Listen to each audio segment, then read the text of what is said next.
Procrastinação, um gigante para derrotar. Procrastinação é um gigante traiçoeiro.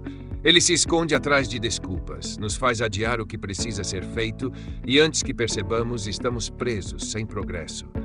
Mas o que muitos não sabem é que esse gigante pode ser derrotado com algumas estratégias simples e eficazes, técnicas práticas. A procrastinação nos prende em uma espiral de adiamento e culpa, mas aqui estão algumas maneiras de quebrar esse ciclo. 1. Use a técnica Pomodoro. Trabalhe em blocos de 25 minutos, seguidos por um curto intervalo.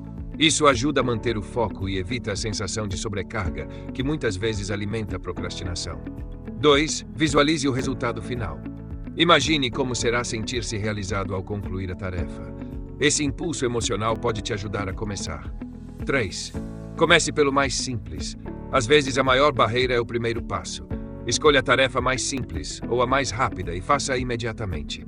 Esse pequeno avanço pode criar uma onda de produtividade.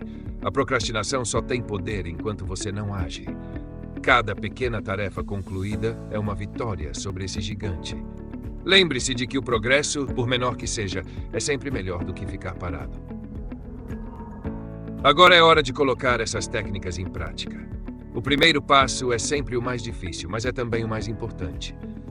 No próximo vídeo, vamos explorar outro obstáculo comum, a ansiedade.